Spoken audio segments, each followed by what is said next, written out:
디모데전서 1장 12절에서 17절 말씀을 읽겠습니다. 신약성경 337페이지 디모데전서 1장 12절에서 17절입니다. 같이 읽습니다.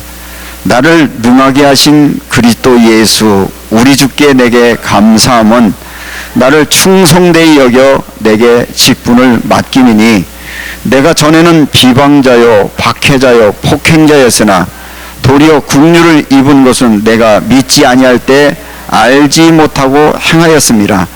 우리 주의 은혜가 그리스도 예수 안에 있는 믿음과 사랑과 함께 넘치도록 풍성하였도다. 미쁘다 모든 사람이 받을 만한 이 말이요 그리스도 예수께서 죄인을 구하시려고 세상에 임하셨도다. 죄인 중에 내가 괴순이라. 그러나 내가 긍휼을 입은 까닭은 예수 그리스도께서 내게 먼저 일체 오래 참으심을 보이사 후에 주를 믿어 영생을 얻는 자에게 본이 되게 하려 하심이라. 영원하신 왕 곧 썩지 아니하고 보이지 아니하고 홀로 하나이신 하나님께 존귀와 영광이 영원무궁하도록 있을지어다. 아멘. 오늘 디모데 전서의 말씀은 사랑하는 영적인 아들인 디모데에게 편지한 바울의 편지로 알려져 있죠. 자기가 정말 사랑하는 아들 디모데, 어쩌면 신앙의 지도자로 세운 디모데에게 편지를 보내면서 바울은 이렇게 고백합니다.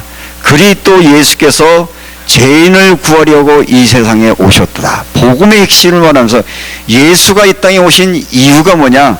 예수 그리스도는 죄인을 구하려 이 땅에 오셨다라고 고백하면서 죄인 중에 내가 괴수다라는 말을 합니다. 해야 될 일도 참 많겠지만 사역을 감당해야 되는 사랑하는 디모데에게 뭘 고백하고 있냐면 예수는 날 위하여 이 땅에 오셨고 나를 구원해 내셨고 구원받은 내 안에 있는 그 은혜의 감격, 그 복음을 전하는 일들에 너희가 그 일을 물려주고 싶다. 이런 어떤 부모 같은 간절한 마음이 오늘 복음의 핵심 속에 담겨 있습니다. 이 성경을 읽다 보면 이런 의구점이 들 거예요. 아니 바울은 무슨 죄를 이렇게 많이 졌을까? 바울은 정말 그렇게 극악무도한 죄인이었을까라는 의문점을 생각하게 되어지고 어렸을 때 교회 갈 때 이해가 안 됐던 부분들이 요즘은 그런 경우들이 별로 없는데 예전에 어렸을 때 고향교회 가보면 교인들이 나 같은 죄인 살리신 그 은혜에 감사해 그저 찬양만 보면 왜 이렇게 우셨는지 몰라요. 기도 시간에도 펑펑으로 주님이 나 같은 죄인 구원해 주시니 감사합니다. 하나님의 자녀입니다. 그래서 그들은 그 구원의 은혜를 가지고 그렇게 어려운 시절을 버텨낼 수 있는 힘이 뭐냐? 나 같은 죄인 살리신 하나님의 사랑이 그들의 마음에 부어지니까 우리보다도 더 어렵고 힘든 시대에 든든하게 그 사랑을 근거로 살아갔던 것이 복음의 힘이었는데 오늘날 교회 안에서 죄 이야기를 하면 무슨 쓸데없는 이야기를 하는 거야? 여러분들에게 누가 죄인이냐고 물으면 여러분 뭐라고 말할 수 있겠어요? 아마 성질을 내면서 이럴 거야. 나만큼만 살아봐라. 내가 얼마나 의롭게 사는데 막 그런 모습으로 보이지 않을까 생각해 보면서 예수 그리스도 안에 있는 자에게 진정으로 하나님 앞에 선 자기 모습은 뭐냐? 나 같은 죄인 살리신 그 은혜 고마워. 그 은혜 받은 내가 그 은혜 받은 자의 모습으로 삶을 살아내겠습니다라는 신앙의 고백이 오늘 본문에 담겨 있는 것입니다.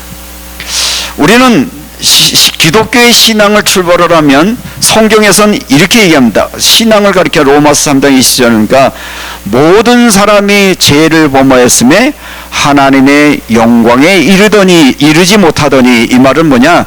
죄 때문에 하나님의 영광에 이르지 못했다는 말은 하나님이 천지 만물을 창조하시고 당신의 형상 따라 지음한 사람을 지으시고 보시기에 힘이 좋았다라고 말씀하셨던 에덴의 축복을 잃어버렸다. 뭐 때문에? 죄 때문에 잃어버렸다.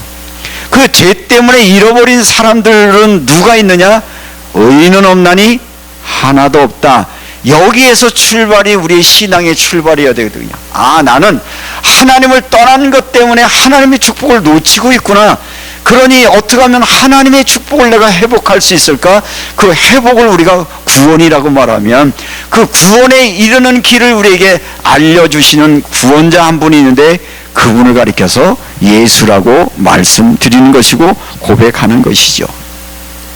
성경은 우리에게 이 사실을 구체적으로 설명하면서 왜 인간에게는 고통이 왔는가, 죽음이 왔는가, 갈등과 전쟁과 미움의 문제가 왔는가를 원인을 이야기하면서 하나님의 약속을 깨는 불신앙이 시작이었다.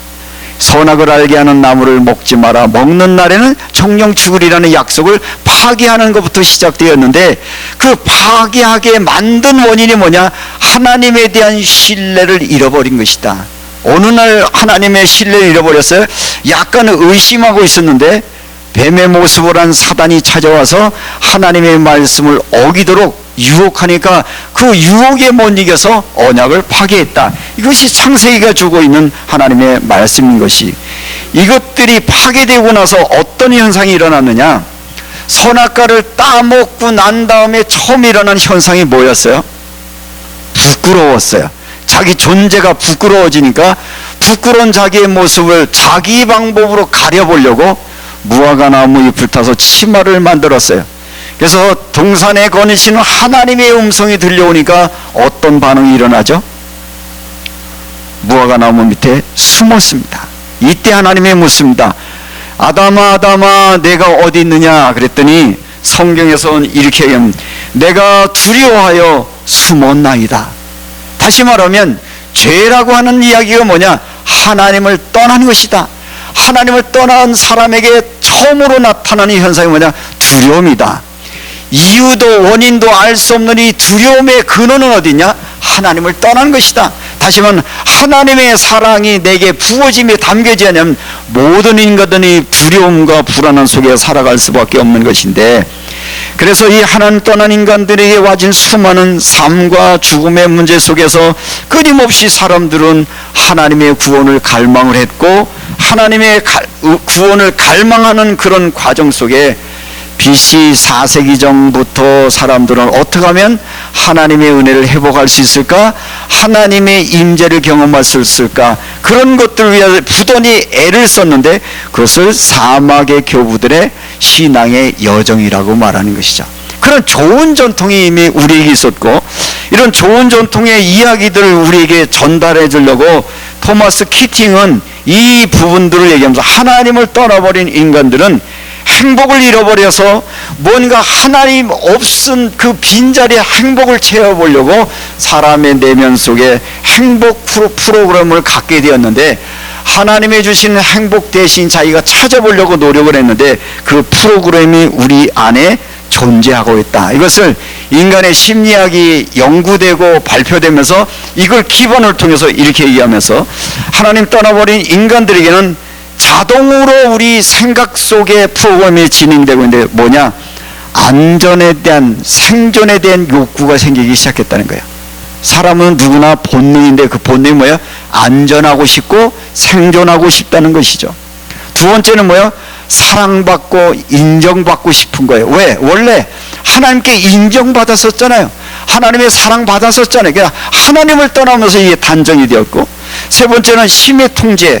무언가 이 하나님 떠나버린 사람들에게 권력을 통해서 무엇을 이루려고 했는데 이러한 현상이 인간 내면 속에 자동으로 움직여지고 있다라고 하는 것을 심리학을 통해서 우리에게 알려주고 있습니다. 이런 부분들이 잘 되어지지 않으면 나타나는 현상이 뭐냐? 안전과 생존에 대한 욕구를 어떤 것으로 표현하냐면, 그래서 여러분의 마음속에 여러분도 모르는 사이에 안전하려면 뭐가 있어야 돼요? 아, 돈이 있어야 되겠구나. 아, 건강해야 되겠구나. 이게 생존이잖아요. 돈, 건강, 또 뭐가 있어요? 그러니까 보험은 뭘 들어야 되냐? 건강하려고 돈을 벌려면 성공해야 되고, 뭐 이런 것들이, 이것이 안전하지 않으면 불안해지는 거야. 그래서 우리나라의 그 정치판에서 깨지지 않는 불패가 뭐냐면 똑똑한 한 채라는 이 불변의 원칙이 안 깨져요. 무슨 말이에요? 어려운 시대를 살아갔던 우리 같은 나이대의 사람들은 똑똑한 한 채를 붙들고 있지만 불안한 거예요. 그러니까 부동산에 대한 마음이 엄청 큰 거예요. 부동산 부자들 많거든요. 근데 붙들고만 있지 아무 쓸데도 없는 걸 붙들고 그게 마치 행복을 지켜준 거냐, 그게 오늘 우리 시대의 전체적 흐름이 되고 있다라고 하는 것이고요. 사람은 누구나 사랑과 인정받기를 원하는데 사람에게 인정받고 칭찬받기를 원하는 우리 인간의 본문 속에서 이런 것들 속에서 연예인들이 등장을 하는데, 연예인들 중에 제일 많이 일어나는 게 뭐예요? 이상한 중독과 자살률이 높은 이유는 자기가 인정받다가 어느 날 자기를 인정하게 칭찬해주는 사람이 점점 미뤄지고 나니까 나는 삶의 의미를 잃어버렸어. 그리고 스스로 목숨을 끊는 현상이 바로 우리 인간 속에 만들어진 이 프로그램에 의해서 우리는 지배를 받고 있다는 얘기고요. 힘의 통제라고 하는 것은, 이 권력은 모든 사람들은 그렇습니다. 여러분이 동물의 왕국에 보면 동물의 왕국의 원리는 뭐죠? 약육강식이에요. 그죠? 힘센 자가 이기는 거예요. 그래서 모든 사람들은 뭔가를 주도하고 싶은 이 권력력이 우리의 욕망 속에 있는 것이죠. 모든 걸 주도해보고 싶어. 이런 심리를 잘 이용한 사람들이 프로 스포츠를 만들어서 사람들의 마음을 사죠. 우리 교인들도 야구 좋아하시는 분들이 있는데, 아니 어느 팀이 승리하면 여러분 주머니에 뭐 들어와요? 아무것도 아니거든요. 근데 내가 응원하는 팀이 이겨야 돼. 왜 이겨야 돼요? 이기면서 대리만족하는 거거든요. 내가 뭔가를 이렇게 다른 사람과 겨워서 이겼다, 경쟁심에서 이겼다, 대리만족을 추구하는 것 때문에. 월드컵도 마찬가지예요. 아니 어느 나라가 우승한다고 세상이 바뀌어지는 건데 왜 이렇게 목 놓아 월드컵에 열광을 하는 겁니까? 자기가 응원한 사람이 우승을 하면 그 우승이 누구 거가 되는 거예요?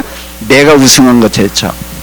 우리가 옛날에 한국에서 있었던 월드컵 때 얼마나 열광해서 난리 보여. 그게 우리의 삶에 무슨 의미가 있는 거예요? 그런 것처럼 우리는 권력 추구의 욕망이 우리 속에 있는데, 이것들이 우리의 내면 속에서 지금도 작동하고 있다라고 하는 것을 우리에게 알려주고 있는 것이죠. 사실은 이것은 하나님 안에 이미 다 있는 것이었어요.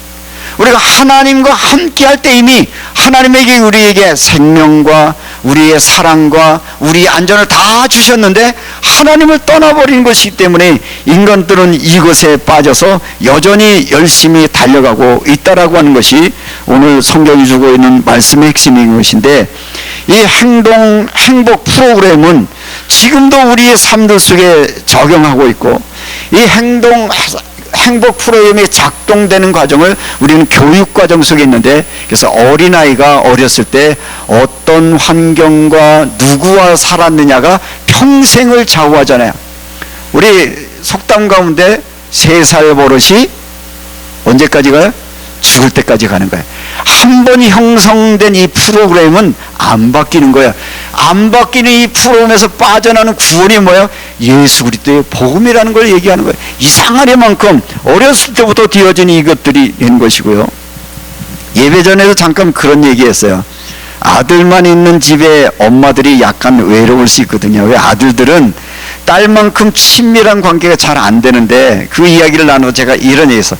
사실은 나도 우리 어머니 계실 때 엄마가 좋은 건 맞는데 가까이 가기가 힘들었다.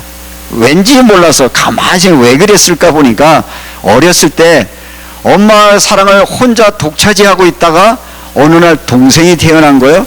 그래서 어른들은 계속, 야 너는 형이니까 엄마는 동생이 해야 돼. 그래서 어느 날 싫었지만 조금씩 정부 양보하면서 엄마의 품은 동생의 품이 된 거예요. 동생이. 그러다 보니까 나는 엄마하고 조금 거리를 떨어져 있어야 되겠구나, 이게 나도 모르는 사이에 굳어지고 나니까 성인이 돼서도 내 동생은 우리 엄마 만나면 안아주기도 하고 엄마 그러고 뭐 전화하는데 나는 그게 잘 안 돼요. 나도 모르는 사이에 만들어버린 어렸을 때의 배경이 이렇게 만들어졌구나 깨닫고 나니까 무슨 생각이야? 아, 내가 조금 더 다가야 되구나, 이런 것이거든요. 그러니까 우리가 형성된 과정, 프로그램을 이해를 하고 말씀 앞에 서보면 나를 변화시키는 에너지가 거기에서 나온다는 것인데, 오늘 성경 말씀을 근거로 우리에게 와지는 이 교육의 중요성을 여러분에게 말씀을 드렸고, 우리는 예를 들면 나도 모르는 사이에 감정이 흔들리면 우리가 이상한 행동을 해요. 그러니까 다시 말하면 나의 행동은 어디에서 나오는 거예요? 내 생각에서 나오는 거예요.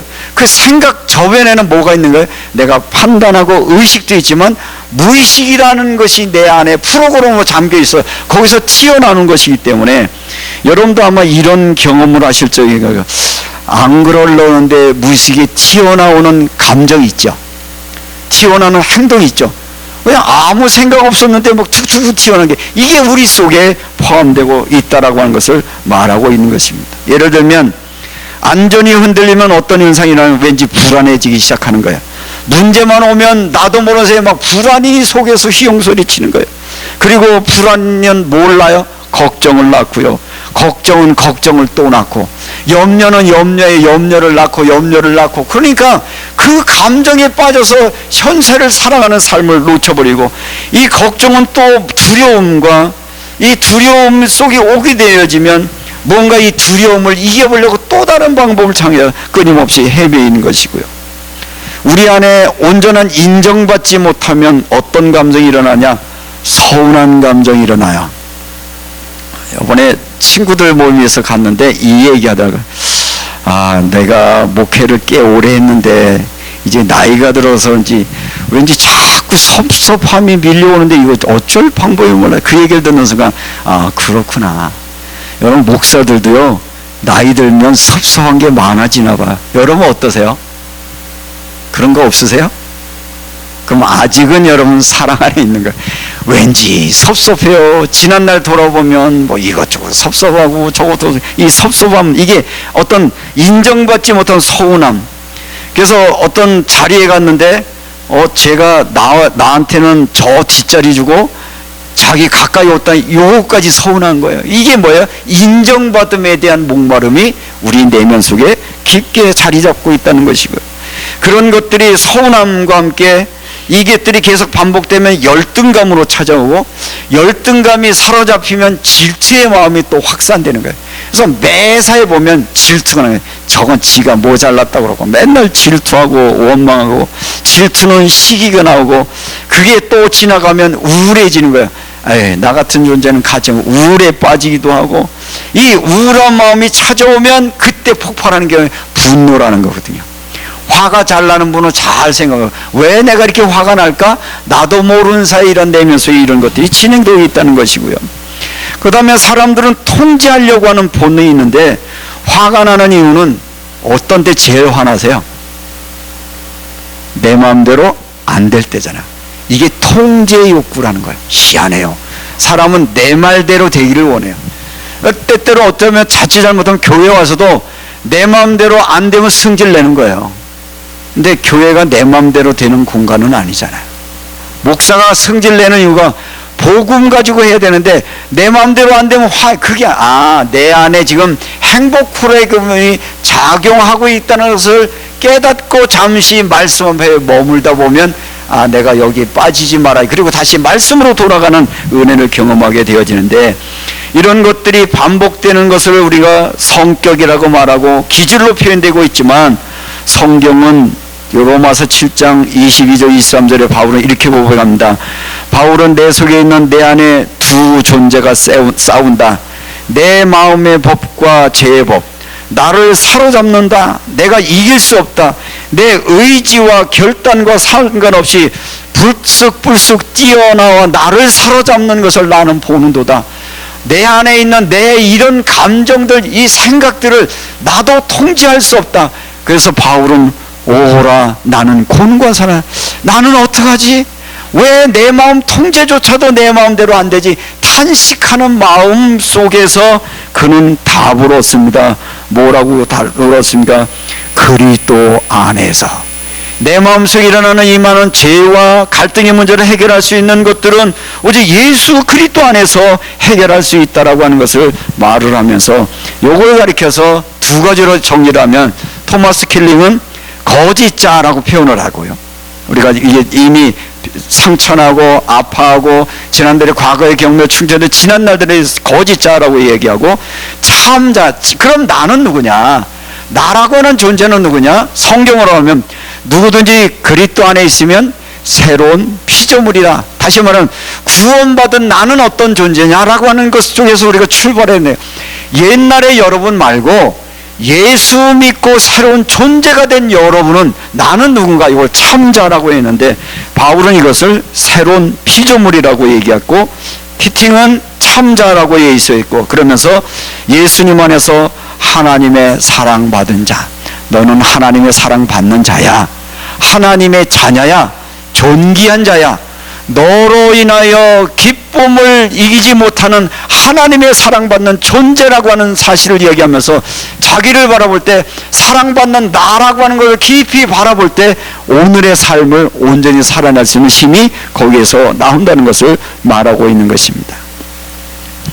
참자는 하나님의 사랑을 받는 자이기 때문에 자기 정체성을 깨닫고 하나님을 아버지라 부르고 하나님의 사랑 안에 머물면서 사랑받는 자답게 삶을 살게 되어지고, 거짓자는 우리에게 그런 것들을 빼앗아 버리기 때문에 끊임없이 우리는 고통 속에 있는데, 그래서 우리가 성령의 열매를 여러분 아시잖아요. 성령의 열매는 뭐야? 하나님이 주시는 영적인 축복이 뭐냐? 평안, 감사, 기쁨, 자유, 용서, 겸손, 사랑이에요. 근데 정말 우리가 기도할 때 구하는 것은 이 성령의 열매를 구하지 아니하고 그동안 뭐에 어떤 기도의 마음을 다 뺏겼어요?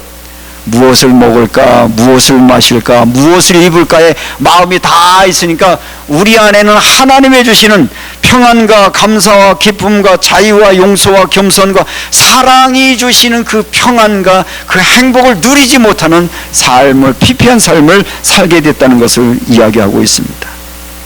이것은 노력해서 만들어진 것이 아니라 내 속에 만들어진 거짓자가 점점 희미해질 때, 이것들이 약해질 때 하나님의 사랑이 점점점 올라와 우리의 마음과 생각을 다스린다고 하는 것인데, 저는 오늘 이 말씀을 준비하다가 많은 사람들의 의문점 중에 하나, 왜 예수 믿어도 사람이 안 변하지? 이런 질문을 많이 던졌을 거예요.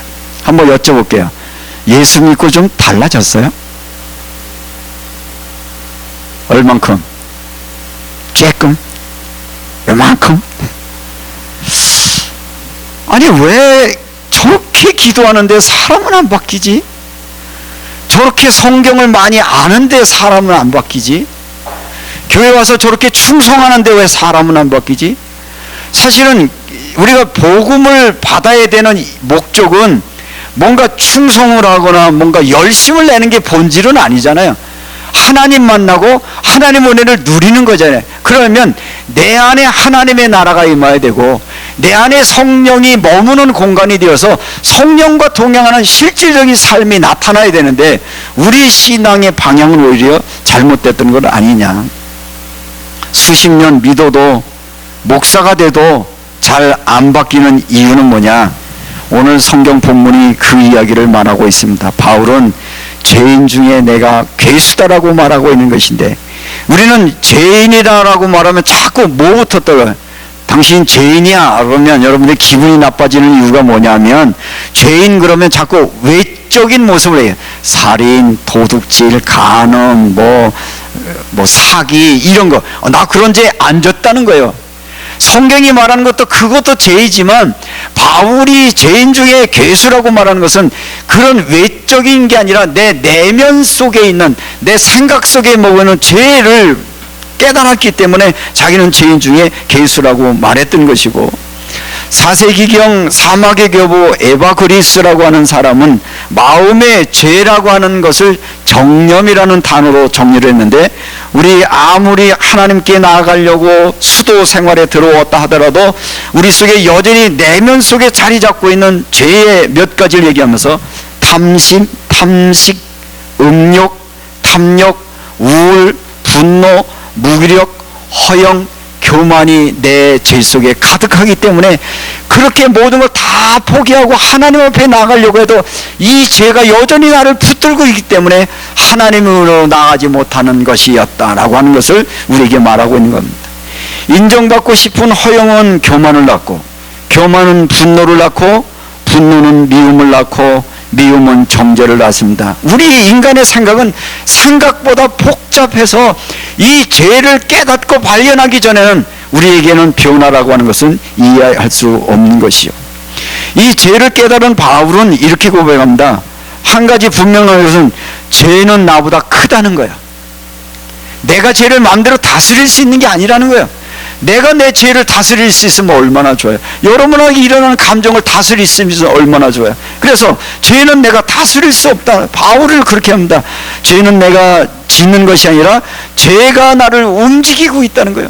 여러분들 가만히 생각해 보면 여러분이 그런 게 아니라 여러분 속에 있는 죄가 여러분을 지금도 움직이고 있는 거예요. 그래서 내 힘으로 할 수 없기 때문에 누가 필요한 거예요? 여기에서 나를 벗어나게 하실 수 있는 구원자가 필요하다. 그 구원자는 오직 예수밖에 없다. 예수의 십자가밖에 없다라는 것을 깨닫고 우리에게 말씀해 주고 있는 것이죠. 바울은 원하는 것은 선은 행하지 아니하고 원하지 않은 악을 행한다고 고백하는데 솔직한 고백이에요. 저도 여기에 동의해요. 마음은 원이로되 육신이 약하도다. 얼마나 우리가 합리해요. 그래서 끊임없이 싸워야 되는데 안 싸우는 거야. 에이 그래 뭐 나만 그러나 딴 사람도 다 그러지. 그러면서 여전히 죄의 종으로 끌려다니는 삶이 되기 때문에 우리 안에 그리스도의 향기와 복음의 삶의 가치를 살아가는 삶을 살아날 수 없게 받는 것이고요. 바울은 자신이 괴수라고 말하는 것은 누구보다도 약기 때문이 아니라 하나님의 거룩함 앞에서 자기를 봤을 때, 예를 들면 지금 이렇게 보면 이 공간이 굉장히 깨끗해 보이죠. 더 밝은 비춰지면 이 공간 안에 얼마나 많은 먼지들이 떠오를까요? 여러분 상상해 보셨어요? 안 보이죠? 이 공간에 엄청난 먼지들이 있을 거거든요. 하나님의 빛 앞에 서면 우리 내면 안에 이 죄악들이 샅샅이 보니까 오호라 나는 곤고한 사람이로다. 이 사망의 법에서 누가 나를 건져낼 수 있으라. 그래서 나는 예수 그리스도만이 나의 구주라고 고백하는 것인데, 그래서 오늘 말씀을 듣는 여러분에게 이렇게 한번 질문해 보겠습니다. 여러분은 여러분의 존재를 어떻게 보시나요? 조금 부족한 사람, 조금 떨어지는 사람입니까? 완전한 죄에 빠진 사람입니까? 에이 목사님 이 정도면 됐죠. 뭐 이 정도면 시대에 그래도 내가 얼마나 애쓰고 노력하는데, 그래가지고는 우리가 변하는 게 아니에요. 내 안에 있는 뭘 봐라? 내 안에 있는 죄의 것들을 바라볼, 이것이 가능한다는 것이고요. 나에게는 하나님의 생명을 떠난 존재이기에 하나님의 형상을 잃어버렸고 사랑할 능력도 없고 용서할 능력도 없고 거룩한 능력도 어렵고 잃어버렸기 때문에 겉은 멀쩡하지만 나는 하나님 앞에 나아갈 수 있는 존재가 아닙니다. 그래서 나는 하나님, 내가 작은 규칙을 어긴 것이 아니라 하나님 없이 살려고 하는 내 마음의 이 불신앙 마음 때문에 내가 여전히 죄의 종로로 타고 있사오니 주 예수여 나를 불쌍히 여기사 나를 긍휼히 여겨 주옵소서 하는 기도가 예수 기도라는 말씀을 드렸습니다. 우리가 예수 기도를 할 때 주 예수 그리스도 하나님의 아들이시여 이 죄인을 용서하옵소서, 이 죄인을 불쌍히 여겨 주옵소서 하는 게 여러분 안에 있는 죄가 자각되고 발견되지 않으면 무의미한 기도로 들려질 거예요. 주문처럼 들려질 거예요. 별거 아닌 것처럼 들려질 거예요. 그러나 많은 하나님의 임재를 경험하기를 원했고 하나님과 하나 되기를 원했던 많은 영적인 은혜가 사모했던 이 많은 수도사들은 사막에 들어가서 무엇을 갈구했냐? 하나님 임재를 사모합니다. 내가 하나님 만나기 원합니다. 하나님의 사랑이 내게 부어지기를 원합니다.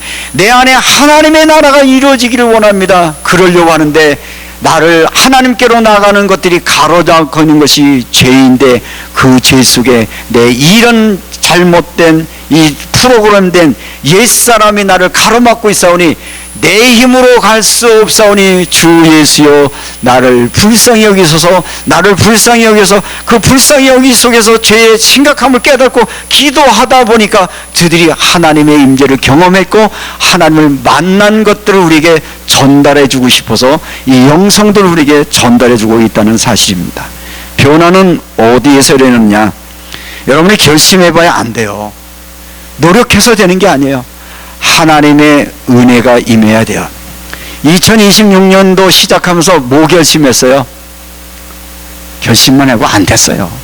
월세 기도하면서 뭘 결심하세요? 이 한 달도 은혜 가운데. 근데 똑같잖아요. 뭐가 발견되어야 돼요? 하나님 변화의 시막은 내가 하는 것이 아니라 오직 예수 그리스도의 은혜가 내 안에 임할 때, 주님의 십자가의 사랑이 내게 담겨질 때, 그러려고 하면 우리를 움직이고 있는 것에 잠시 멈추고 오직 주님을 향하여 우리의 마음을 열고 집중하고 그분께로 나가는 시간을 들여서 그 시간을 기도의 시간이요 하나님께로 나가는 갈급한 심령이 될 때 하나님이 그들에게 은혜를 채워주시는 것이죠. 너는 자신을 누구라고 생각하냐? 착한 사람입니다. 조금 부족한 사람입니까? 라고는 질문을 하는데 아니요, 나는 은혜 없이는 한순간도 살 수 없는 존재입니다. 그런 간절한 마음이 들 때 우리는 예수 기도 속으로 들어갈 수 있죠. 예수 기도에 대한 설명은 오후에도 또 나누겠습니다만 여러분 시간을 정해놓고 아침 저녁으로 하시면 좋겠고요. 3분에서 한 20분. 저 얘기를 왜 또 하시지? 안 하시니까, 못 하시니까 도와드리려고. 그러면 꼭 아침 저녁으로 해야 되냐? 화장실에 앉으셔서 하셔도 되고요, 병원의 의자에 앉아서 해도 되고요, 길을 걸어갈 때 해도 되고요, 운전하면서 가셔도 되고요. 한번 해보시라니까. 한번 따라합시다. 예수 그리스도 하나님의 아들이시여 이 죄인을 불쌍히 여겨주소서. 여러분들이 호흡하면서 주 예수 그리스도 하나님의 아들이시여 이 죄인을 불쌍히 여겨주소서. 요즘은 아침에 일어나면 예수 기도를 하면서 우리 교인 이름 한 사람 한 사람 따라 하나님 주 예수 그리스도 하나님의 아들이시여 우리 안대석 장로님을 불쌍히 여겨 주옵소서. 그 기도 안에 다 들어있잖아요. 주 예수 그리스도 저를 불쌍히 여기시고 저들에게 은혜를 베푸시고, 각자 살아가는 삶의 무게는 다 다르고 힘겨움은 다 다르겠지만 하나님의 은혜가 임하면, 하나님의 동행이 임하면, 하나님의 권능의 손이 임하면 그때 하나님의 역사하실 것을 믿기 때문에 예수 기도 안에서 승리하는 것인데, 그렇게 기도하고 나면 기도한 것은 받은 줄로 믿기 때문에 그때부터 하나님 주시는 평안과 위로 속에서 나의 인생을 살아갈 수 있는 삶이 되어지는 것이죠. 오늘 이 말씀을 듣는 사랑하는 성도 여러분, 사도 바울의 고백이 여러분의 고백이 되어지시기를 주님의 이름으로 축복합니다. 오라 나는 곤고한 사람이로다. 누가 사망의 몸에서 나를 건져내랴. 거짓된 나, 내 속에 들어있는 죄, 지난날의 상처, 지난날들의 기억들, 슬픔들, 두려움들, 낭망들, 원망들, 미워하는 모든 것들은 그리스도 안에서 새로워지는 역사가 일어나서 그 새로운 역사가 시작점의 출발이 뭐냐? 그 심각한 죄를 발견하고 그 죄의 모습을 누구 앞에 드러날 때 예수 그리스도 하나님의 아들이시여 이 죄인을 불쌍히 여기소서. 하나님의 은혜로 나를 담아주셔서 나에게 지난날에 베풀지 못한 그 사랑이 채워지게 하시고 치유가 회복되게 하시고 하나님의 인정이 채워지게 하셔서 내 속에 있는 죄에서 자유하는 은혜를 주옵소서 기도하는 여러분 되게 하셔서, 예수 기도의 영성이라는 말은 단순하게 누구에게 보여주려고 하는 신앙의 모습이 아니라 예수 때문에 행복해야 되잖아요. 예수님 때문에 여러분이 단단해져야 되잖아요. 예수 때문에 여러분이 살아가는 인생이 두려움과 염려 없이 살아가는 삶이 여러분에게 있기를 주님의 이름으로 축복합니다. 주 안에 있는 나에게 딴 근심이 있으랴. 두려움이 변하여 내 기도 되었고, 이 찬양이 여러분의 고백이 되시고 여러분의 삶이 되셔서 우리 인생의 여정은 광야와 같습니다. 이런저런 일들이 끊임없이 일어나고 있습니다. 그러나 그때도 여전히 우리가 평안과 은혜 가운데 승리할 수 있는 것은 주 예수 그리스도 하나님의 은혜가 내게 임해서 하나님이 나와 함께함을 확인할 때 여러분 당당하게 여러분에게 주어진 삶을 살아가는 은혜가 여러분에게 이 한 주간도 있기를 주님의 이름으로 축복합니다. 기도합니다.